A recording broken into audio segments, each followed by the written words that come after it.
Now, I normally take the weekend off because there's not a lot of news that actually breaks on the weekends. I was wrong in this case. We're going to be talking about the Idaho 4. We're going to be giving an update here because this weekend, all kinds of shit happened. In fact, I'm going to break this up in two different videos. We're going to be talking about a lot of the news here in this one, and then we're going to react to the police press conference in another one, probably released later on today. Guys, I'm JB Gunner. This is JB Gunner TV. Let's go ahead and get right into it. Let's do it. Bring it back.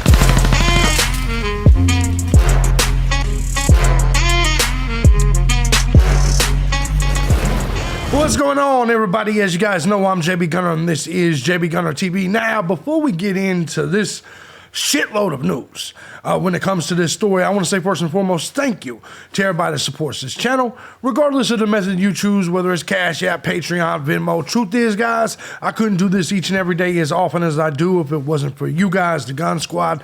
Thank you so much. Now, with that being said, if you too find value in my content, feel free to hit the links down below. Join the Gun Squad today. You guys know we're rebuilding here as some things have recently happened. You guys got to make sure you're subscribed to my Odyssey, my Rumble. You follow me on Twitter. There's a lot of people popping up being like, JB, where'd you go? I ain't been able to find you. Well, I've been warning you guys for years that they periodically take my channels down, periodically do things like this, and it's up to you guys to follow me when I recommend you following me in other areas, because that's how you get the update. That's how you get the new links. That's how you get all of that. Guys, we had a great morning coffee this morning here on the channel. Tonight, we will be live at 8 p.m.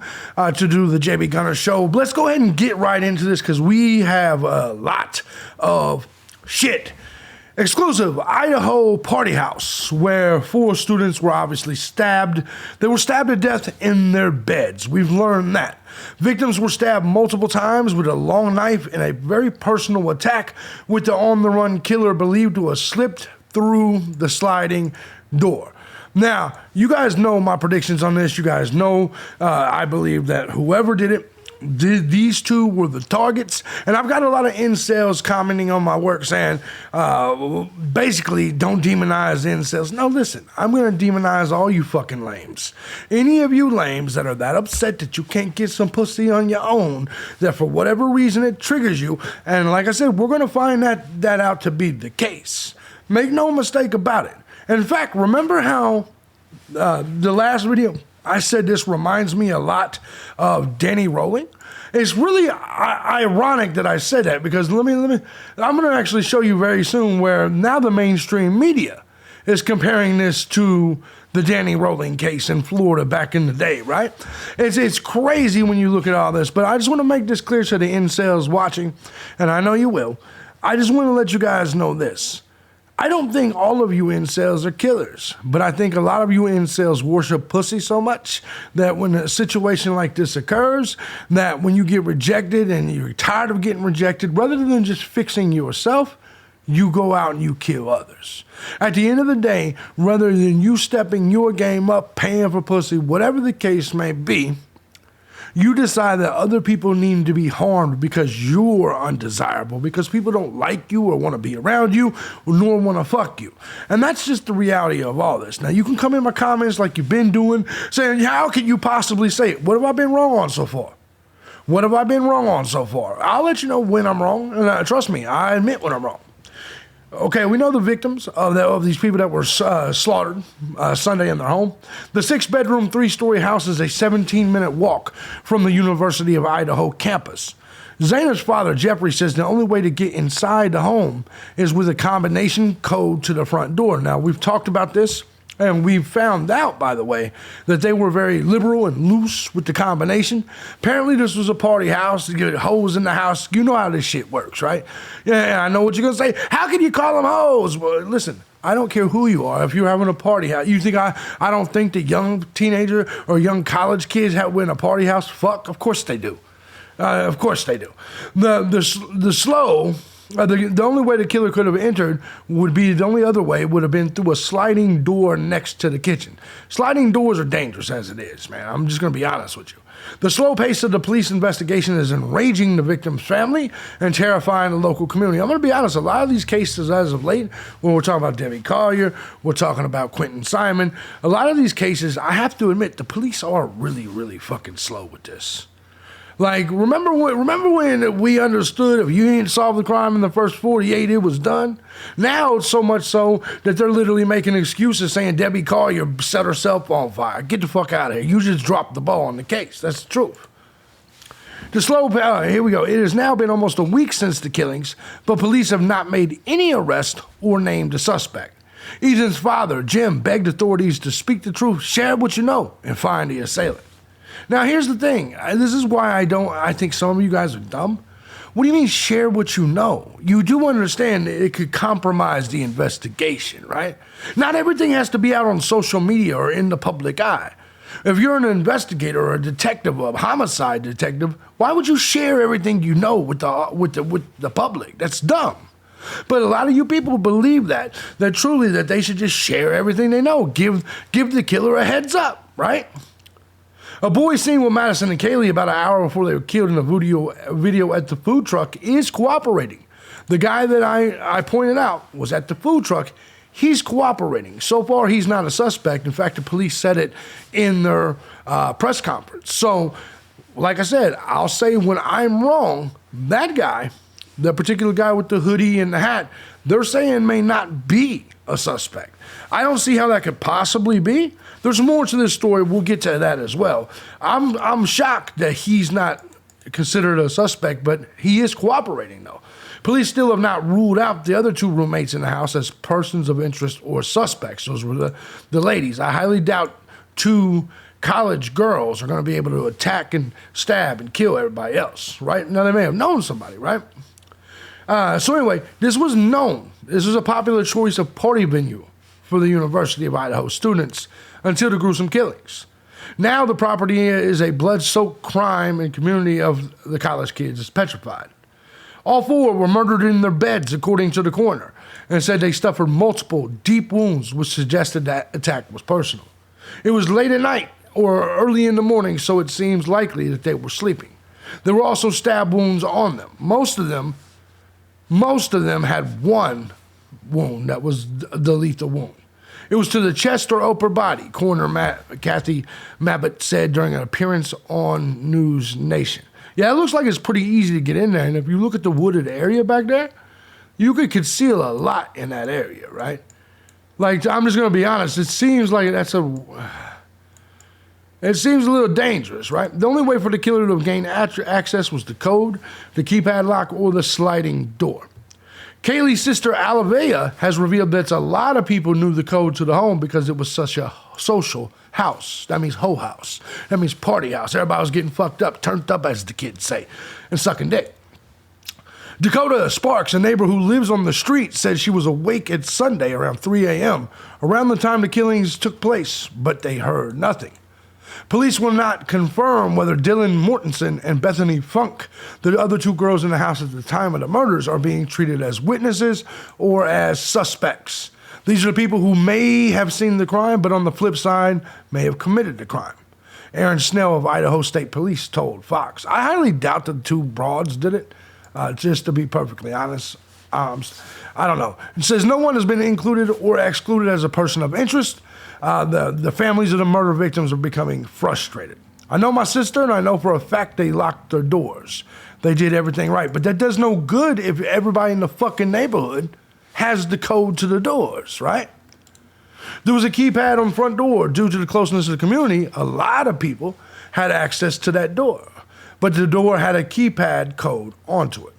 The families are now begging the police to be more transparent with their findings. It makes no sense. Why would you want them to fucking destroy? I mean, why would you want them to compromise the investigation? That's what I'm trying to say. Now, check this out. It says there's no viable suspect and no evidence that could lead one. It's almost like they've automatically given up. Idaho prosecutor reveals cops are stumped in the search for the killer who knifed 4 students to death. Why would you come out here and say this? Why would you come out here only a week in and say, man, we don't know what the fuck we're doing? This is one of the dumbest things I've ever seen. Like, I don't understand these fucking things no more. Latta County Prosecutor Bill Thompson tells thedailymail.com that authorities have no viable suspect in the murders of 4 University of Idaho students. Speaking in an exclusive interview with Daily Mail, Thompson said, "I have heard nothing to indicate that they have identified a viable suspect." He added it could be very well be a lengthy investigation. "I think that all depends on the answers they're able to find." Well, no shit, dummy. The investigation has been hampered by Thanksgiving because many potential witnesses are students who have already left the college town for the break, probably including the killer. You just let them all leave. Hey, go have your turkey. You guys are you're never going to see that killer again. The investigation has been hampered. Okay, well, we already know the rest of the details with the people. So there's the prosecutor, Bill Thompson. He basically says, that they have this pretty much up in the air. They have no clue what the fuck's going on. There's more. Did Idaho police bungle murder weapon search? Hazmat-suited cops are forced to dig through trash mountain after sanitation truck mixed garbage from neighbors with that of the home. They let the fucking trash, they let the trash go. This is what I'm telling you. I don't know what it is. I don't know if it's from all the libtards doing the defund the police type shit. But for some reason, in every one of these cases, these cops are making huge mistakes.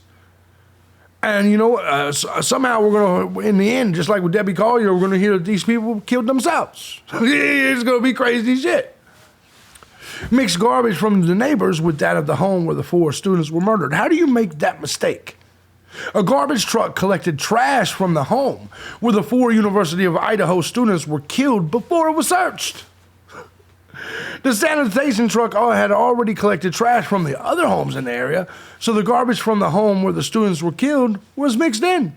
Police investigating the murders were seen in a desperate conversation with garbage men who collected trash from the home. Hazmat-suited cops were then forced to search the full contents of the garbage truck at the depot just outside Moscow, Idaho. The mix-up with the trash cans is one in a series of missteps by police investigating this case. Officer failed to interview the owner of the food truck. Let that sink in. Let that sink in. The 2 victims were last seen at the food truck. And there have been a series of contradictory statements. They literally failed to interview the goddamn owner of the food truck. How could that possibly be?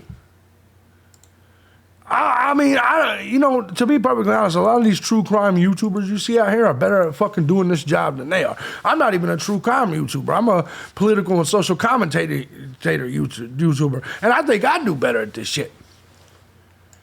2 female Idaho students among 4 killed phone mystery man called Jack. Now, Jack's the ex-boyfriend, actually. 10 times minutes before they were slaughtered. As detective reveals, one had a stalker and 2 housemates locked themselves in rooms. Let this sink in. The mystery man called Jack 10 times, minutes before they were slaughtered. As detective reveals, one had a stalker and 2 housemates locked themselves in rooms due to noisy party. So one of them had a fucking stalker. Kaylee's sister has now revealed that her sibling and Madison had started making calls to a person named Jack between the hours of 12:36 a.m. and 2:52 a.m. on the night of the massacre. This is the ex-boyfriend. Former LAPD detective Mark Furman, who had notably worked on the 94 OJ murders, now lives in Idaho and says Kaylee had a stalker. Now, I don't know if I believe Furman. Photos on social media posted by Kaylee show her with a young man named Jack. However, it's unclear whether this is the same person she and Madison had been calling. Well, it is clear. It's been confirmed this is the ex-boyfriend. We'll talk about that. County Coroner Kathy Mabbitt described the killings as personal. So somebody was really upset. Now, I will tell you this. Her and Jack had a long relationship, and they just broke up. It is possible, but I doubt it, because when you hear the way the family talks about Jack, he doesn't really seem like the killer type. But hey, 2 female Idaho students are among the 4 killed were making desperate calls, made 10 of them, to a mystery man called Jack. This is actually the ex-boyfriend. Goncalves told Inside Edition that her sibling and Madison had started making calls to Jack, who was described as to be a young man, at about 1:30 on the morning of the brutal massacre. Kaylee calls Jack 6 times between 2:26 and 2:44. From 2:44 to 2:52, Maddie calls Jack 3 times. Then Kaylee makes a final call to him at 2:52. Something was going on. Photos on social media posted by Kaylee show her with a young man named Jack. However, it's unclear. Well, we've now found out. It has also been revealed that Kaylee might have had a stalker, the 21-year-old complaining about this person just months before her death. Once again, I've been trying to tell you, a lot of these broads,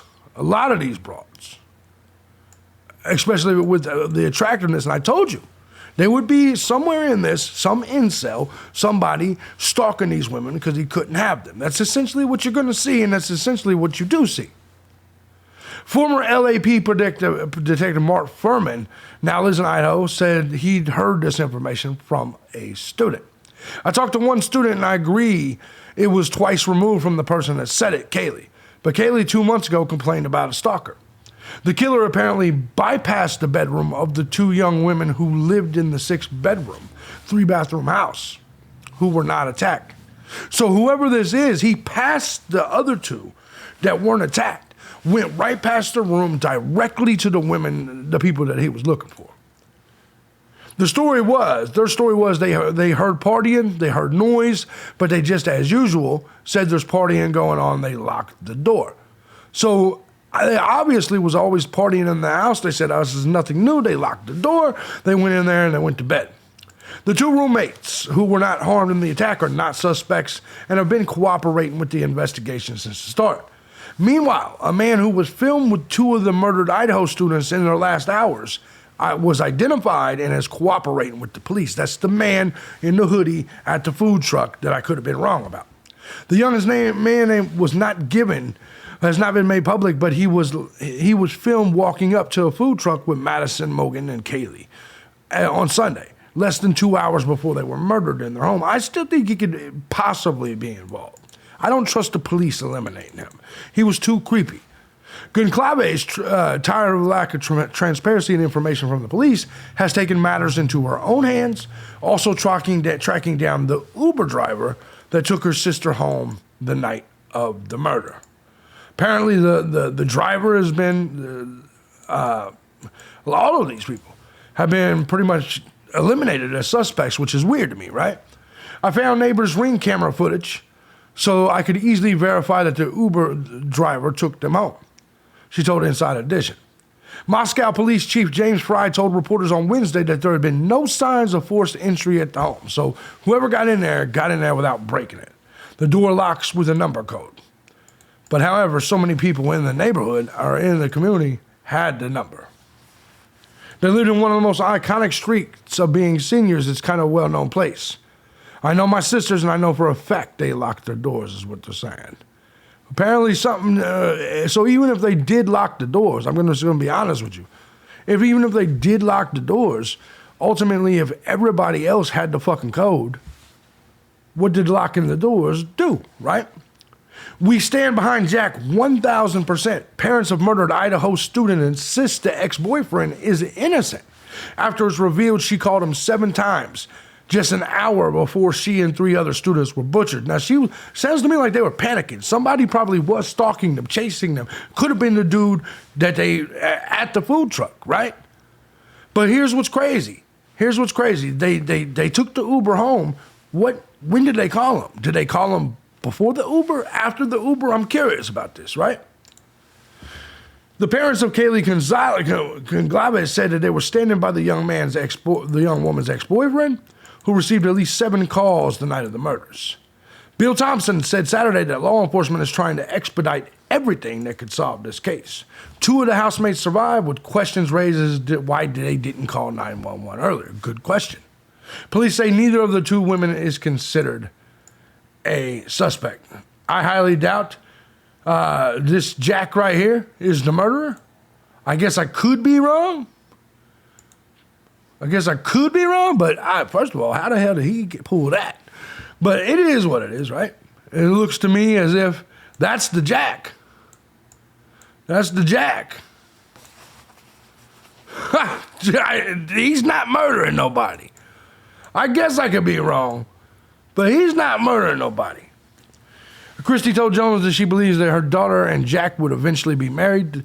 They would eventually have children, blah, blah, blah. They dated years and were on track to reconcile after spending some time apart. Now, that does point a little bit of a picture towards Jack.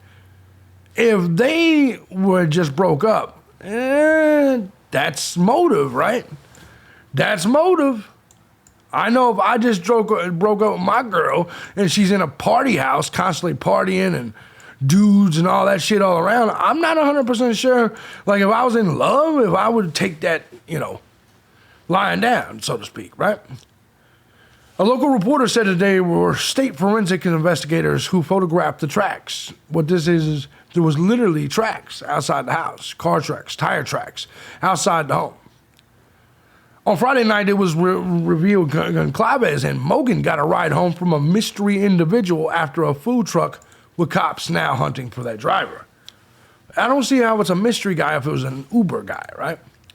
Latah County Prosecuting Attorney Bill Thompson said Saturday that law enforcement is trying to expedite everything that would solve the case, of course.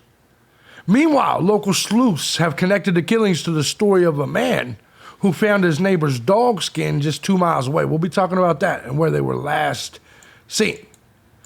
Moscow update. The forensics team appears to be taking pictures of the marks in front of the home. 3 members of Idaho State Forensics showed up a few minutes ago and have spent most of their time outside since they've been here. You can see the tire marks below. There you go. That's some evidence. On October 22nd, a man named Clint Hughes posted on Facebook that his neighbor's sweet little dog was skinned like a deer. No animal did this. Our dog is bigger and was so anxious about the same time that he tore his bed up into 1,000 pieces. Also, our cat has been missing for the last couple of days.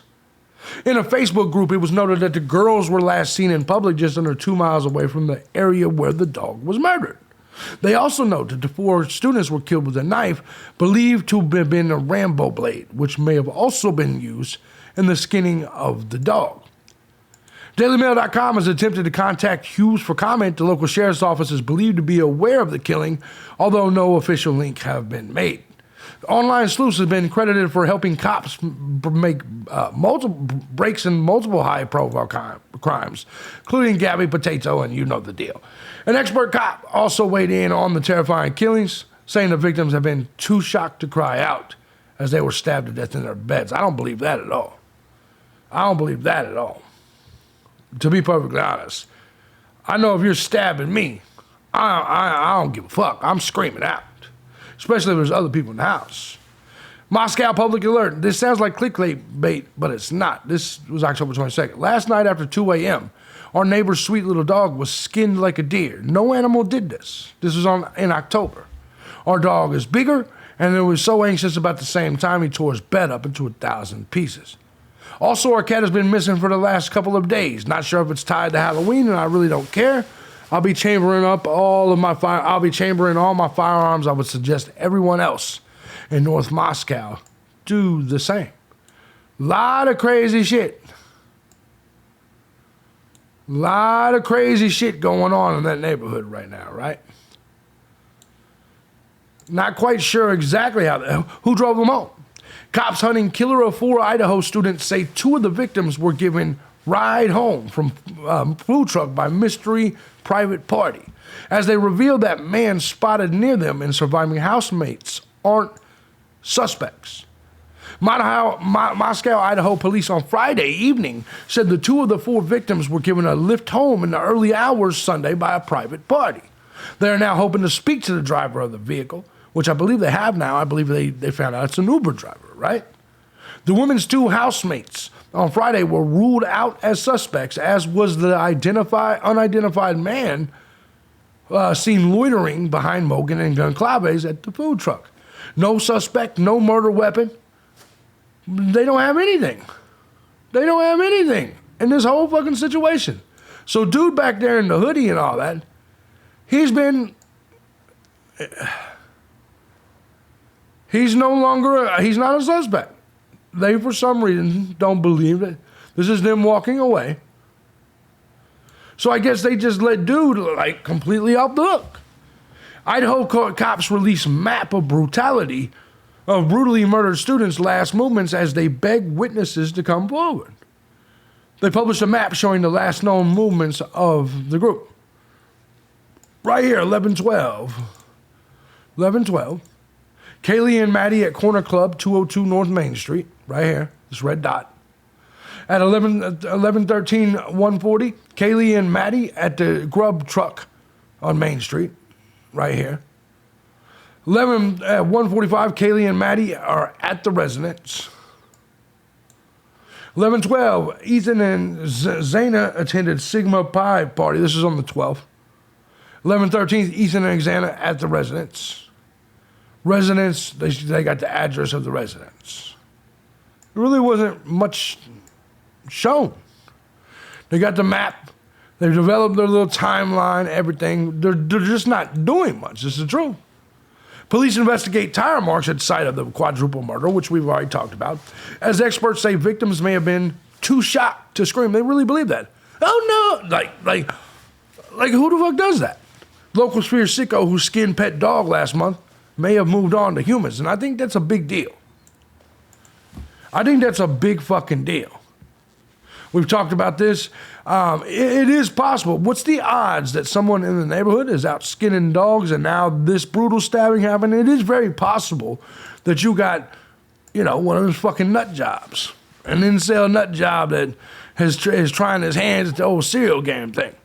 Woman who lives near the scene of Idaho murder says her adorable mini Australian shepherd filleted weeks before quadruple slaying, sparking fears some creep is behind both attacks. Pam and Jim Colbert's dog, Buddy, a million Australian shepherd, was filleted and skinned on October 21st, weeks before the college students were murdered. Couple let the dog out before going to bed, but believed somebody was waiting. The dog, who was 12, was found skinned from head to tail, with just fur on his paws and head remaining.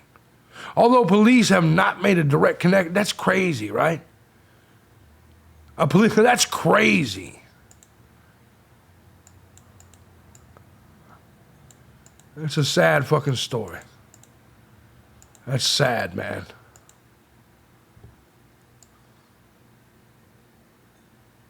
I mean, it's only 3 miles. It's only 3 miles away. It is possible. I don't know, man. 3 miles. I mean, that's a 3 mile radius. It seems like it's definitely possible. Idaho cops actually say multiple other people were in the house, not just the two, when 911 call was made to quadruple murder, as they admit that they still have no strong leads. In a press conference held 1 week after the bodies of the 4 University of Idaho students were found, police say they still have no strong leads.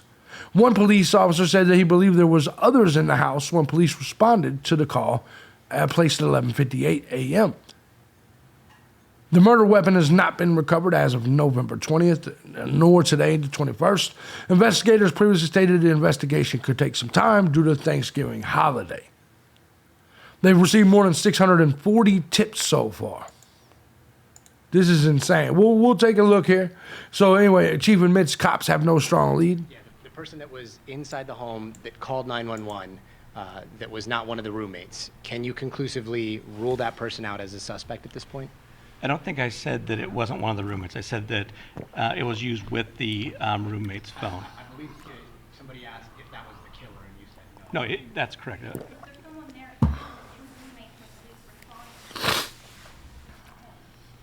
So will you clarify that for me? You're not confirming a roommate called 911, but if you use the roommate's phone, so is there someone else at the home other than those 2 roommates? There was other friends that had arrived at the location. Multiple people were there. Honestly, I'm not quite sure at this time, to be quite honest. Do you guys have any idea if the killer's still within the community, or are you looking outside the community for the killer in terms of their physical location? We are looking everywhere that evidence would lead us. I can't say if the person's here. I can't say what community the person's in. They don't know shit. We're utilizing every resource we can to make that location of that individual. They don't know shit at and all. You part of can that clearly is see it. The safety of our community is paramount, and that's why we brought in the resource that we brought in to keep our community as safe as we can. Being so close to the border, does that make it kind of automatically an interstate investigation? Can you comment on that? I cannot comment on that. I'm not even aware. If you look in Washington at all, I guess, for... We're looking everywhere. I'm going to take 2 more questions. And you can see he got frustrated because they really don't have shit. They don't know anything. And it's unfortunate. There's literally been no leads in this case this entire time so far. Very little. Idaho butcher case is similar to the Gainesville Ripper, my man. Right there, this is exactly what I was talking about right here the other day, who murdered 5 women with a military combat knife in 1990 and inspired the Scream movies, says expert. A crime expert says the recent murders of the university... Remember when I was talking about this? Danny Rowling, the Gainesville Ripper. He was doing the same thing with the college girls, right? And it just is whatever. I literally said this in one of my first videos on him, and definitely when I talked about it on live stream. Crime expert Joseph Scott Morgan recently told The Sun the Idaho murders remind him of the gruesome killings in Gainesville, Florida. So I'm not the only guy that thinks this, right? Over 4 days in 90, 5 students were brutally stabbed to death in Gainesville. One of them had her head decapitated. Danny Rowling, known as the Gainesville Ripper, was widely credited with the inspiring of the popular Scream franchise. Yeah. My man Danny Rowling, that's been a long time. There he is right there, the Gainesville Ripper. Been a long time since those days, right? God, I'm so old. I'm so fucking old. It's crazy that I even remember that case to be able to compare the two. Meanwhile, there's some other shit that could be going on. Similarities discovered between Idaho stabbing and unsolved 2021 Oregon murder. Curious, is it possible they went from Oregon to Idaho? It's possible. On August 13, 2021, around 3 a.m., 26-year-old husband Travis Richard Jutin and his wife were stabbed multiple times in a circumstance like the Idaho murders, where the assailant entered the home and stabbed the victims. I mean, yeah, but that's a lot of shit like that, right?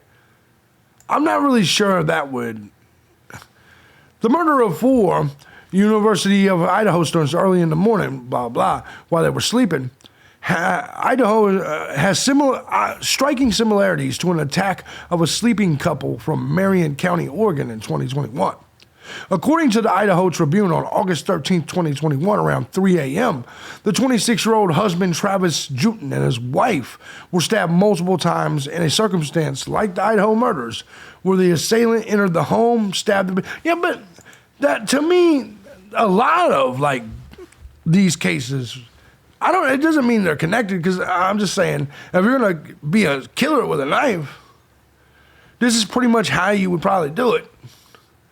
I don't know, man. The idea of someone sneaking in while people are asleep and killing them while they're asleep, I don't think is like, just because there's multiple cases right now that look like that in 2 different areas doesn't mean they're connected. Like, to me, it seems like a pretty normal way if you're going to be a murderer or a killer to do it, right?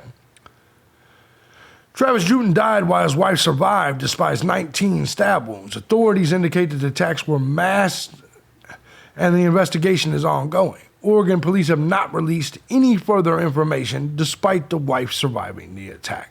So that attack was never even solved. They're saying that this could be connected, this Idaho murder and this Oregon murder. That's nuts, right? Cops probe whether the Idaho killer spied on his victims from nearby thicket before striking. They beg for surveillance videos and admit they have no leads. Comes as couple says the dog, we talked about the dog thing. A week after the Idaho students were found dead in the home, police continued to search the area. Investigators were seen combing through the nearby woodlands and observing the Moscow house. They believe to be checking whether the killer may have observed his victims from the thicket. The search coincided with the discovery that a dog killed in Moscow had been filleted and skinned October 21st. So it is possible. Remember the wooded area I was just showing you from behind the house? Look at all the woods back there. It makes sense that a killer could have easily concealed himself and watch these people do what they do. If you ask me, right? Parents of murdered Idaho student, 1,000% sure ex-boyfriend did not kill their daughter. We've already discussed this. We got a lot of different news coming out here. Let's go ahead and check it out.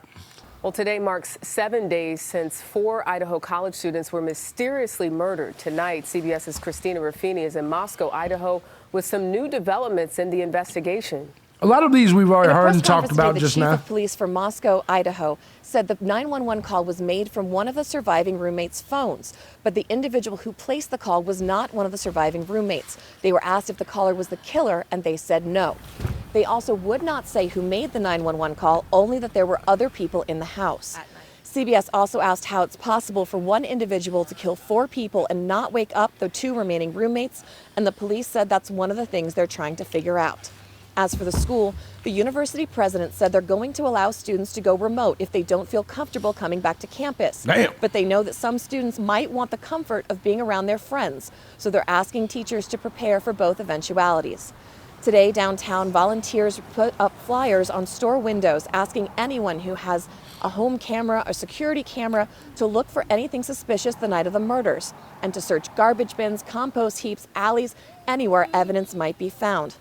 We also talked to a mother who's lived her entire life. She has 7 children, and she said for the first time they're locking their doors at night. She said her son goes to the campus. That always feels weird to me. Like, what do you mean for the first time you're locking your doors at night? That seems incredibly careless to not lock your doors. It's still 2022.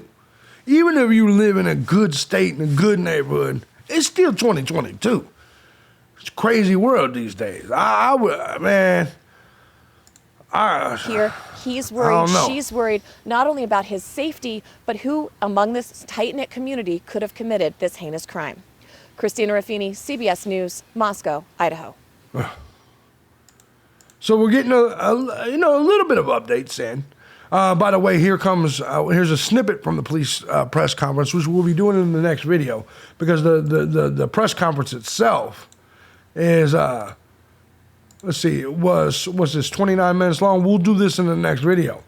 But there's a snippet where the police talks about, we'll just listen to it. Tonight, Creme 2's Janelle Finch is joining us live in Moscow Talking about with more of what possible we learned suspects, in that things press like that. conference from earlier today. Janelle. 1 week ago, I stood here and told you about how Moscow police were investigating a home near the University of Idaho's campus where they found 4 people dead. In the last week, we've learned who those 4 people were, how they were killed, and the friends and family they left behind. Today, more investigators were here at the house. According to Moscow police, since opening its tip line, the department has received over 600 calls and conducted over 90 interviews with people who may know something about the case. New at the press conference today, we've learned there may be other people at the house when officers arrived Sunday at 12 p.m. Police have shared the 911 call came from one of the 2 roommates' cell phones inside the house. But Chief James Fry says he will not disclose the identity of the caller. However, he does not believe the caller is the killer or one of the killers. Well, no, it's so weird about some of the shit that they decide to hold back. Like, it came from one of the fucking roommates that didn't get killed, cell phone. Chances are it was the motherfucking roommate that didn't get killed. One of the 2, right? Like, it's such a weird thing. Well, I'm not saying it was her, but the 911 call came from her phone. Stop it. Just stop with the dumb shit. He says the department has ruled out several individuals who could have been involved in the crime. We do not believe the following individuals are involved in this crime. The 2 surviving roommates. That's weird. A male seen at the grub truck food vendor downtown, specifically wearing a white hoodie. See, they're basically eliminating every possible suspect for the most part that we know of at the moment. Now, granted, because it was a party house and things like that was going on, it could be anyone.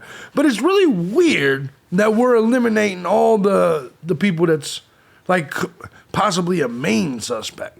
Do you see, like you would think that the people that was in the house would be suspects that didn't get killed. You would think that the dude at the food vendor would be a suspect. He's been eliminated. The Uber driver's been eliminated. so many of these people have been eliminated as potential suspects, then who the fuck else is there? A private party who provided rides home to Kaylee and Madison. They eliminated the driver. November 13th.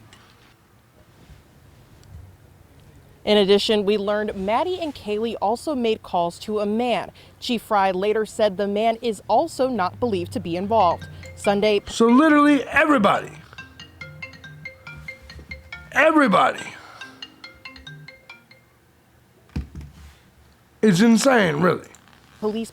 People put up posters in the neighborhood where the crime happened, encouraging people to call police with tips. With still no suspect in custody, the posters say any information, big or small, could be the difference in bringing justice. We also heard from the University of Idaho President Scott Green today at the presser. He says the university has upped its internal security as well as brought in Idaho State patrols to monitor campus. He says the university is also preparing for students to be away from campus be away from campus through the end of the semester, and he will be providing updates to Vandal families with more university information later this week. Live in Moscow, Janelle Finch, KREM 2 News. It's just getting crazier and crazier. You're clearly hearing it. These people really don't know nothing.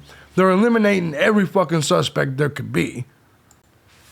Meanwhile, I'm going to give you a little bit more of what the police said before we do the video in its entirety of the press conference. Let's take a listen. I want to address several areas of speculation, conjecture, and misinformation that has circulated on social media platforms and otherwise. We do not believe the following individuals are involved in this crime. The two surviving that's right. We just talked about that. Basically, this is where he said, despite what you people are on the internet are saying, these people are not suspects of the crime. They're not even people of interest, which is weird. It's not misinformation. It's online sleuths saying, hey, why aren't these people suspects? You've eliminated everybody as a fucking suspect.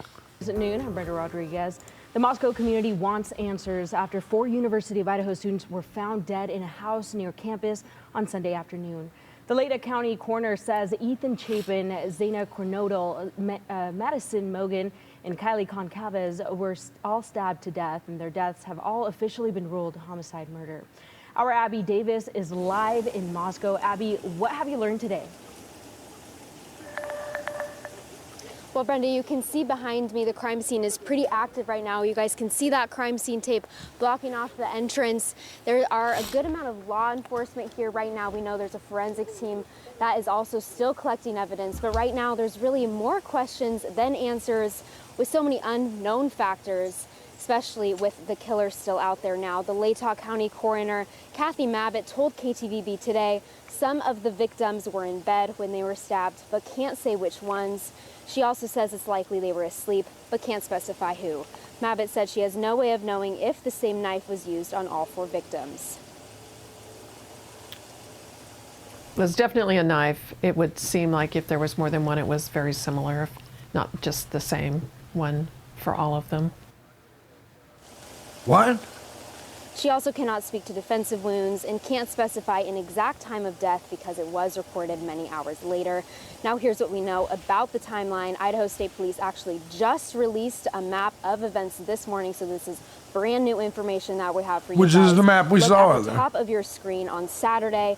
Kaylee and Maddie were seen at the Corner Club on Main Street between 10 p.m. and 1:30 a.m. Ethan and Xana were at a Sigma Chi party near the home between 8 and 9 p.m. Now on Sunday, so after leaving the Corner Club, Kaylee and Maddie were at Grub Truck at 1:40 a.m., which we have video of, and Ethan and Xana and Kaylee and Maddie, so all 4 of them, they were all back to the house at 1:45 a.m. So that is what we know about the timeline right now. It wasn't until noon that same day when officers responded to a 911 call about an unconscious person. When they got to the house off King and Queen Road near U of I's campus, they found the 4 students dead. Moscow Police Chief James Fry said there was no sign of forced entry. He also said 2 roommates were home when it happened, but didn't go so far as to call them witnesses, and says they were not hurt. Now, investigators, like I mentioned before with the forensics team, they are still collecting evidence at the scene. Just to reiterate, they don't have a suspect or suspects at this time or a description. They don't have anything. Fry maintained that this is an isolated attack, but he says he cannot say there is no threat to the community, so they're asking people to stay vigilant, be careful, and they're also asking anybody who knows anything to call their tip line. We have that number right here. It's 208-883-7180, 208-883-7180. So Brenda, just lots of questions at this time still. Yeah. And of course, we're going to have that number on our website at ktvb.com. Thank you so much, Abby. It's so crazy that they just have nothing. Held earlier this week, reporters asked Moscow police about a video circulating on social media. The police chief said it shows 2 of the victims just hours before the killings happened early Sunday morning. And our Morgan Romero is here and is learning more about that video. Morgan, what do we have so far? Yeah, this video has been out there for quite a while now, and it's from a food truck in Moscow that I know a lot of students go to after they go to the bars. That's what we've heard. Police say they've looked at the video. It's helping give them the time and space of where 2 of the victims were leading up to their death. They said that in a news conference earlier this week. Let's take a look at that video. You can see Madison Mogan and Kaylee Gonsalves in this Twitch video. We've highlighted them for you. Right here, you see the girls walk in, and it appears they walk in with a young man who's now out of that spotlight. He's wearing a hat and a dark jacket, a gray hoodie underneath. You see him put his hood on. He sort of hangs back several feet behind the girls as they order from the food truck. He then, later in the video, follows Maddie and Kaylee after they order and then stands right next to them.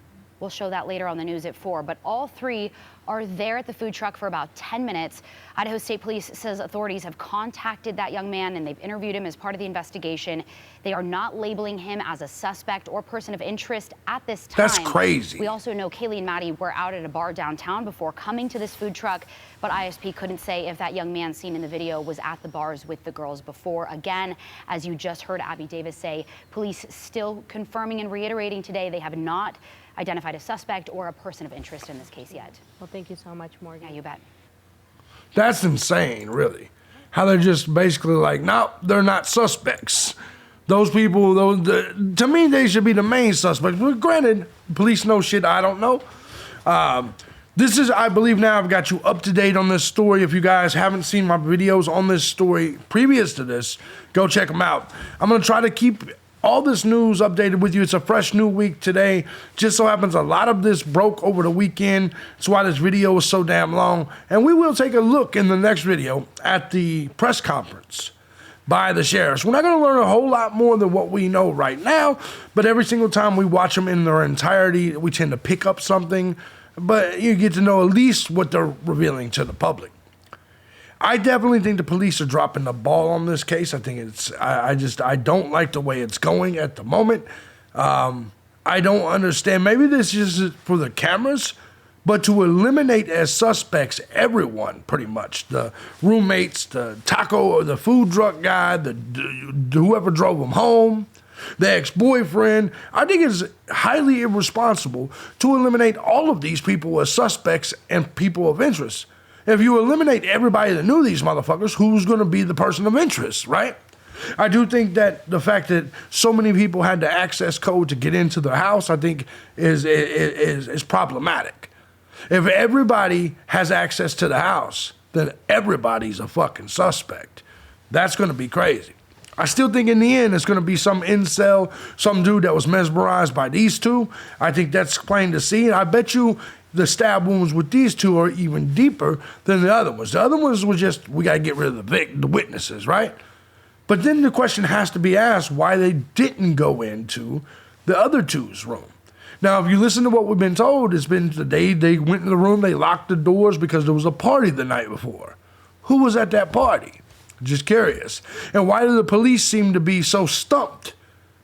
To me, it seems like there's a lot of loose ends here. There's a lot of things to look into. I don't understand why so soon into the case they're stumped. Let me know what you guys think. I'm JB Gunner. This is JB Gunner TV. Let me know in the comments section what you think about all this. I'm sticking by my belief that it was some incel, some dude chasing, following them. and they just bumped into the rest. I'm not 100% sure at this point. This case is heating up. It's definitely good. If you like what I do here and you find my content valuable, feel free to hit the links down below. Join the Gun Squad. We will be live tonight at 8 p.m. where we talk more about politics on my live shows than we do stories like this. I'll see you guys tonight at 8. We'll get your next video of more than likely the presser. We'll get that out to you guys here in just a second. I do 2 videos per day on Odyssey and Rumble that you guys don't see here because they're a little bit more controversial, those type of topics. Not everything's true crime around here. You guys know that. I love you guys. Go check them out. Make sure you subscribe to Odyssey and Rumble. Get on Twitter. Follow me on Twitter. And I will see you guys soon. Peace out.